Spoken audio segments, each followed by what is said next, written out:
राधे राधे। आशा करती हूँ कि आप सभी लोग खुश होंगे, स्वस्थ होंगे, मस्त होंगे। आज मैं आप लोगों को कथा सुनाने जा रही हूँ राजा नल और दमयंती की। जैसा कि आप लोगों ने पिछली कथा में सुना कि राजा नल का सर्वस्व चला जाता है, साथ में जो अंग वस्त्र वो पहने होते हैं उनका भी कलयुग के प्रभाव के कारण वह वस्त्र भी उनके शरीर से हट जाता है। अब आगे सुनिए, नल और दमयंती को राजा नल के द्वारा दमयंती को त्यागना और दमयंती को संकटों से बचते हुए दिव्य ऋषियों के दर्शन और राजा नल सुबाहु के महल में निवास करना। आप लोगों को राजा नल और दमयंती की यह कथा अच्छी लगे तो कृपया वीडियो को लाइक जरूर करिएगा, क्योंकि लाइक करने से आपका कोई नुकसान नहीं है। चैनल को सब्सक्राइब करिएगा। बृहस्पति जी कहते हैं, हे युधिष्ठिर, उस समय राजा नल के शरीर पर वस्त्र नहीं था तो और क्या, धरती पर बिछाने के लिए एक चटाई भी नहीं थी। उनका जो शरीर था वह धूल से लथपथ हो रहा था। भूख प्यास की पीड़ा अलग ही थी। राजा नल जमीन पर ही सो गए। दमयंती के जीवन में भी कभी ऐसी परिस्थिति नहीं आई थी। वह सुकुमारी भी वहीं पर सो गई। दमयंती के सो जाने पर राजा नल की नींद टूटी। सच्ची बात तो यह थी कि वह दुख और शोक की अधिकता के कारण सुख की नींद सो भी नहीं सकते थे। आंख के खुलने पर उनके सामने राज्य के छिन जाने, सगे संबंधियों के छूटने और पक्षियों के द्वारा वस्त्र लेकर उड़ जाने के दृश्य एक एक करके सामने आने लगे। वह सोचने लगे कि दमयंती मुझ पर बड़ा प्रेम करती है। प्रेम के कारण ही वह इतना दुख भी भोग रही है। यदि मैं इसे छोड़ दूं तो यह अपने पिता के घर चली जाएगी। मेरे साथ तो इसे दुख ही दुख भोगना पड़ेगा। यदि मैं इसे छोड़कर चला जाऊं तो संभव है कि इसे भी सुख मिल जाए। अंत में राजा नल ने यही निश्चय किया कि दमयंती को छोड़कर जाने में ही भला है। दमयंती सच्ची पतिव्रता है, कोई भी इसके सतीत्व को भंग नहीं कर सकता है। इस प्रकार त्यागने का निश्चय करके सतीत्व की ओर से निश्चिंत होकर के राजा नल ने यह विचार किया कि मैं नंगा हूँ और दमयंती के शरीर पर भी केवल एक ही वस्त्र है। फिर भी इसके वस्त्र में से आधा फाड़ लेना ही श्रेष्ठकर है, परंतु फाड़ूं कैसे, शायद यह जाग जाए। वे धर्मशाला में इधर उधर घूमने लगे। उनकी दृष्टि एक बिना म्यान की तलवार पर पड़ गई। राजा नल ने उसे उठा लिया और धीरे से दमयंती की साड़ी का आधा वस्त्र फाड़ करके अपना शरीर ढक लिया। दमयंती नींद में थी। राजा नल उसे छोड़ करके निकल पड़े। थोड़ी देर बाद जब उनका हृदय शांत हुआ तब वे फिर धर्मशाला में लौट आए। दमयंती को देख करके रोने लगे। वे सोचने लगे कि अब तक मेरी प्राण प्रिया अंतःपुर की परदेश में रहती थी, इसे कोई छू भी नहीं सकता था। आज यह अनाथ के समान अपना वस्त्र पहने धूल में सो रही है। मेरे बिना दुखी होकर के वन में कैसे फिरेगी। हे प्रिय, तू धर्मात्मा है, इसलिए आदित्य, वसु, रुद्र, अश्विन कुमार, पवन देवता तेरी रक्षा करें। उस समय राजा नल का हृदय दुख के मारे टुकड़े टुकड़े हुआ जा रहा था। वे झूले की तरह बार बार धर्मशाला से बाहर निकलते और फिर लौट आते। शरीर में कलयुग का प्रवेश होने के कारण बुद्धि नष्ट हो गई थी, इसलिए अंततः वे अपनी प्राण प्रिया पत्नी को वन में अकेला ही छोड़ करके वहां से चले गए। जब दमयंती की नींद टूटी तब उसने देखा कि राजा नल वहां नहीं है। वह आशंका से भर करके पुकारने लगी, हे महाराज, हे स्वामी, हे मेरे सर्वस्व, आप कहाँ हैं? मैं अकेली डर रही हूँ, आप कहाँ गए हैं? बस अब अधिक हंसी न कीजिए। मेरे कठोर स्वामी मुझे क्यों डरा रहे हैं? शीघ्र दर्शन दीजिए, मैं आपको देख रही हूँ। लो, यह देख लिया। लताओं की आड़ में छुपकर क्यों चुप होकर के बैठे हैं? मैं दुख में पड़कर इतना विलाप कर रही हूँ और आप मेरे पास आकर धैर्य भी नहीं देते हैं। हे स्वामी, मुझे अपना या और किसी का शोक नहीं है। मुझे केवल इतनी ही चिंता है कि आप इस घोर जंगल में अकेले कैसे रहेंगे। हे नाथ, निर्मल चित्त वाले आपकी जिस पुरुष ने यह दशा की है वह आपसे भी अधिक दुर्दशा को प्राप्त होकर निरंतर दुखी रहेगा। दमयंती इस प्रकार विलाप करती हुई इधर उधर दौड़ने लगी। वह उन्मत्त सी होकर के इधर उधर घूमती हुई एक अजगर के पास जा पहुंची। शोकग्रस्त होने के कारण उसे इस बात का पता ही नहीं चला। अजगर दमयंती को निगलने लगा। उस समय भी दमयंती के चित्त में अपनी नहीं राजा नल की ही चिंता थी। वे अकेले कैसे रहेंगे। वह पुकारने लगे, हे स्वामी, मुझे अनाथ की भांति यह अजगर निकल रहा है। आप मुझे छुड़ाने के लिए क्यों नहीं दौड़े आते। दमयंती की आवाज एक व्याध के कान में पड़ी। वह उधर ही घूम रहा था। वह वहां दौड़कर आया और यह देखकर कि दमयंती को अजगर निगल रहा है, उसने तेज शस्त्र से अजगर का मुंह चीर डाला। उसने दमयंती को छुड़ाकर नहलाया, आश्वासन देकर भोजन कराया। दमयंती कुछ कुछ शांत हुई। व्याध ने पूछा, सुंदरी, तुम कौन हो? किस कष्ट में पड़ करके किस उद्देश्य से यहाँ आई हो? दमयंती ने व्याध से अपनी कष्ट भरी कहानी कही। दमयंती की सुंदरता, बोलचाल और मनोहरता देख करके व्याध जो है वह काम मोहित हो गया। वह मीठी मीठी बातें करके दमयंती को अपने वश में करने की चेष्टा करने लगा। दमयंती दुरात्मा व्याध के मन का भाव जान करके क्रोध के आवेश से प्रज्वलित हो गई। दमयंती ने व्याध के बलात्कार की चेष्टा को बहुत रोकना चाहा, परंतु जब वह किसी भी प्रकार से नहीं माना तब उसे शाप दे दिया कि यदि मैंने निषद नरेश राजा नल को छोड़कर किसी और पुरुष को मन से भी चिंतन नहीं किया है तो यह पापी क्षुद्र व्याध मरकर जमीन पर गिर पड़े। दमयंती के मुंह से ऐसी बात निकलते ही व्याध के प्राण पखेरु उड़ गए और वह जले हुए ठूठ की तरह पृथ्वी पर गिर पड़ा। व्याध के मर जाने पर दमयंती राजा नल को ढूंढती हुई एक निर्जन और भयंकर वन में जा पहुंची। बहुत से पर्वत, नदी, नाले, जंगल, हिंसक पशु, पिशाच आदि को देखती हुई विरह के उन्माद में उसने राजा नल का पता पूछती हुई उत्तर की ओर बढ़ने लगी। 3 दिन 3 रात बीत जाने के बाद दमयंती ने देखा कि सामने एक बड़ा ही सुंदर तपोवन है। उस आश्रम में वशिष्ठ, भृगु और अत्रि के समान मित्रभोजी, संयमी, पवित्र, जितेंद्रिय और तपस्वी ऋषि निवास कर रहे हैं। वे वृक्षों की छाल अथवा मृगछाला धारण किए हुए थे। दमयंती को कुछ धैर्य मिला। उसने आश्रम में जाकर बड़ी नम्रता के साथ तपस्वी ऋषियों को प्रणाम किया और हाथ जोड़ करके खड़ी हो गई। ऋषियों ने कहा, स्वागत है कह करके दमयंती का सत्कार किया और बोले, बैठ जाओ, हम तुम्हारा क्या काम करें। दमयंती ने भद्र महिला के समान पूछा, आपकी तपस्या, अग्नि, धर्म और पशु पक्षी तो सकुशल है न?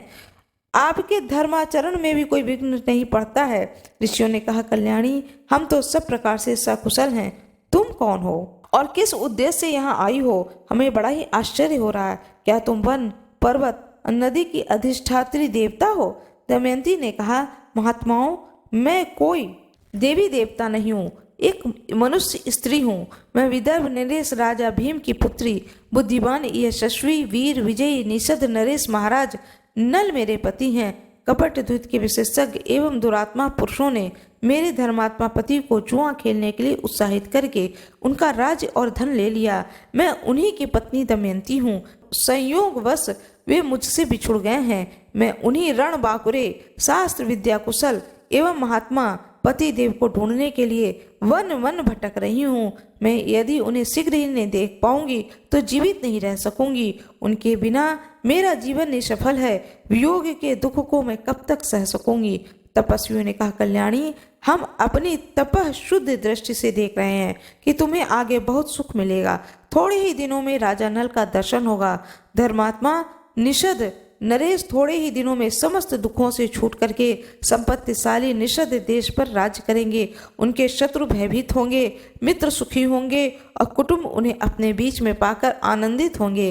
इस प्रकार कह करके वह सब तपस्वी अपने आश्रम के साथ अंतर ध्यान हो गए। यह आश्चर्य की घटना देख करके दमयंती विस्मित हो गई। वह सोचने लगी कि अहो, मैंने यह स्वप्न देखा है क्या? यह कैसी घटना हो गई है? वे तपस्वी आश्रम, पवित्र सलीला नदी, फल फूलों से लदे बदे हरे भरे वृक्ष कहाँ गए? दमयंती फिर उदास हो गई। उसका मुख मुरझा गया। वहां से चलकर विलाप करती हुई दमयंती एक अशोक वृक्ष के पास पहुंची। उसकी आंखें में झरझर आंसू बह रहे थे। उसने अशोक वृक्ष से गदगद स्वर में कहा, शोक रहित अशोक, तू मेरा शोक मिटा दे। क्या कहीं तूने राजा नल को शोक रहित देखा है? अशोक, तू शोक नाशक नाम को सार्थक कर दे। दमयंती ने अशोक की प्रदक्षिणा की और वह आगे बढ़ गई। भयंकर वनों में अनेकों वृक्ष, गुफा, पर्वतों के शिखर, नदियों के आसपास अपने पति देव को ढूंढती हुई दमयंती बहुत दूर निकल गई। वहां उसने देखा कि बहुत से हाथी, घोड़े, रथों के साथ व्यापारियों का एक झुंड आगे बढ़ रहा है। व्यापारियों के प्रधान से बातचीत करके वह यह जानकर कि व्यापारी राजा सुबाहु के राज्य चेदी देश में जा रहे हैं, दमयंती उनके साथ हो गई। उनके मन में अपने पति की दर्शन की लालसा बढ़ती ही जा रही थी। कई दिनों तक चलने के बाद वे व्यापारी एक भयंकर वन में पहुंचे। वहां एक बहुत ही सुंदर सरोवर था। लंबी यात्रा के कारण सब लोग थक गए थे, इसलिए उन लोगों ने वहीं पड़ाव डाल दिया। दैव व्यापारियों के प्रतिकूल था। रात के समय जंगली हाथी व्यापारियों के हाथियों पर टूट पड़े और उनकी भगदड़ में सबके सब व्यापारी नष्ट भ्रष्ट हो गए। कोलाहल सुनकर के दमयंती की नींद टूटी। वह इस महासंहार का दृश्य देखकर बावली सी हो गई। उसने कभी ऐसी घटना नहीं देखी थी। वह डर करके वहां से भाग निकली और जहां कुछ बचे हुए मनुष्य खड़े थे वहां जा पहुंची। तदंतर दमयंती ने उन वेद पाठी और संयमी ब्राह्मणों के साथ, जो उस समय महासंहार से बच गए थे, शरीर पर आधा वस्त्र धारण किए चलने लगी। सायंकाल के समय चेदी नरेश राजा सुबाहु की राजधानी में जा पहुंची। जिस समय दमयंती राजधानी के राजपथ पर चल रही थी, नागरिकों को यही समझा कि यह कोई बावली स्त्री है। छोटे छोटे बच्चे उसके पीछे लग गए। दमयंती राजमहल के पास जा पहुंची। उस समय राजमाता राजमहल की खिड़की में बैठी हुई थी। उन्होंने बच्चों से घिरी दमयंती को देखा तो धाय से कहा, अरे देख, यह स्त्री तो बड़ी दुखिया मालूम पड़ती है, अपने लिए कोई आश्रय ढूंढ रही है। बच्चे से दुख दे रहे, तू जा इसे मेरे पास ले आ। यह तो सुंदरी इतनी है, मानो मेरे महल को भी दमका देगी। धाय ने आज्ञा का पालन किया। दमयंती राजमहल में आ गई। राजमाता ने दमयंती का सुंदर शरीर देखकर पूछा, देखने में तो तुम दुखिया जान पड़ती हो, तो भी तुम्हारा शरीर इतना तेजस्वी कैसे है? बताओ तुम कौन हो, किसकी पत्नी हो, असहाय अवस्था में किसी से डरती क्यों नहीं हो? दमयंती ने कहा, मैं एक पतिव्रता नारी हूँ। मैं हूँ तो कुलीन, परंतु दासी का काम करती हूँ। अंतःपुर में रह चुकी हूँ। मैं कहीं भी रह जाती हूँ, फल मूल खा करके दिन को बिता लेती हूँ। मेरे पतिदेव बहुत गुणी हैं और मुझसे प्रेम भी बहुत करते हैं। मेरे अभाग्य की बात है कि वे मेरे बिना भी किसी अपराध के ही रात के समय मुझे सोती हुई छोड़कर न जाने कहाँ चले गए। मैं रात दिन अपने प्राणपति को ढूंढती हुई उनके वियोग में जलती रहती हूँ। इतना कहते कहते दमयंती की आंखों में आंसू उमड़ पड़े। वह रोने लगी। दमयंती के दुख भरे विलाप से राजमाता का जी भर गया। वे कहने लगी, हे कल्याणी, मेरा तुम पर स्वाभाविक ही प्रेम हो रहा है। तुम भी मेरे पास रहो। मैं तुम्हारे पति को ढूंढने का प्रबंध करूंगी। जब वे आ जाएंगे तब तुम उनसे यहीं पर मिल लेना। दमयंती ने कहा, माता जी, मैं एक शर्त पर आपके घर रह सकती हूँ। मैं कभी जूठा नहीं खाऊंगी, किसी के पैर नहीं धोऊंगी, पर पुरुष के पास किसी प्रकार भी बातचीत नहीं करूंगी। यदि कोई पुरुष मुझसे दुष्चेष्टा करे तो उसे दंड देना होगा। बार बार ऐसा करने पर उसे प्राण दंड भी देना होगा। मैं अपने पति को ढूंढने के लिए ब्राह्मणों से बातचीत करती रहूंगी। यदि आप मेरी यह शर्त स्वीकार करें तो मैं रह सकती हूँ, अन्यथा नहीं। राजमाता दमयंती के इन नियमों को सुनकर बहुत प्रसन्न हुई और उन्होंने कहा कि ऐसा ही होगा। तदंतर उन्होंने अपनी पुत्री सुनंदा को बुलाया और कहा कि बेटी देखो, इस दासी को देवी समझना। यह अवस्था में तुम्हारे बराबर ही है, इसलिए इसे सखी के समान राजमहल में रखो और प्रसन्नता के साथ इससे मनोरंजन करती रहो। सुनंदा प्रसन्नता के साथ दमयंती को अपने महल में ले गई। दमयंती अपनी इच्छा अनुसार नियमों का पालन करती हुई महल में रहने लगी। इस प्रकार से बुरे समय में भी अच्छे कर्म होने के कारण दमयंती को एक अच्छा आश्रय मिल जाता है। यह कथा आप लोगों को अच्छी लगी हो तो कृपया वीडियो को लाइक जरूर करिएगा, चैनल को सब्सक्राइब करिएगा, बेल आइकन अवश्य ही दबाइएगा। आप सभी लोगों का बहुत बहुत धन्यवाद।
यह